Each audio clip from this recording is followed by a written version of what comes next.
এখন আমরা নতুন করে দেখলাম যে ইসলামিক যে দলগুলো রয়েছে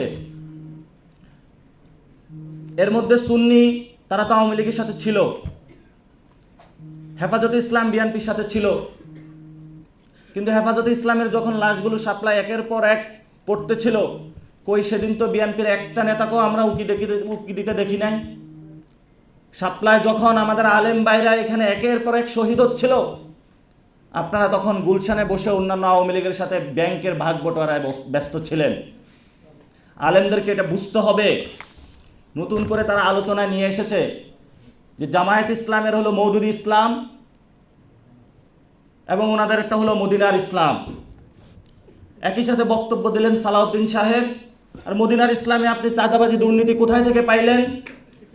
মদিনার ইসলামে আপনি ফেসিজম কোথায় পাইলেন? মদিনার ইসলামে আপনি হাওয়া ভবন কোথায় থেকে পাইলেন? মদিনার ইসলাম তো একটি শান্তির সমাজ প্রতিষ্ঠা করতে আমাদেরকে শিখিয়েছিল। তো মদিনার যদি আপনারা বাংলাদেশে কায়েম করতে চান, তাহলে মদিনার সনদটা একটু ভালো করে পড়ে নেবেন, তাহলে জুলাই সনদের রেফারেন্সের কিছু না কিছু পাবেন সেখানে। কারণ জুলাই সনদে যে কথাগুলো বলা হচ্ছে, শান্তির যে নতুন একটি সাম্যের সোসাইটি প্রতিষ্ঠা করার কথা বলা হচ্ছে, সেগুলোই তো মদিনার সনদের ভাষ্যের কথা। তাহলে মদিনার সনদ কি আমাদেরকে দেখাচ্ছেন মদিনার যে জীবন সেটাকে আমাদেরকে রাজনৈতিকভাবে ওয়াশ করার জন্য, চোখে কিছু ধুলো দেওয়ার জন্য আপনাদের এই বক্তব্য দিচ্ছেন?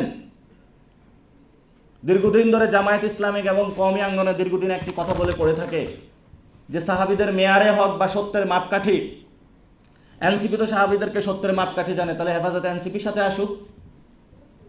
নবীদের ভুল হয়েছে কিনা সেখানে তাদের জামায়াতের মধ্যে মত পার্থক্য রয়েছে, আমরা তো বলি নবীদের ভুল হয় নাই, তাহলে হেফাজত আমাদের সাথে আসুক। আমিও নিজে কওমি মাদ্রাসায় পড়েছি। এই আলেমদের এইসব ভণ্ডামি বন্ধ করতে হবে। কতগুলা ব্যানার খোলেন ইসলামের নামে আর ইসলামকে বাংলাদেশে অপমানিত করেন।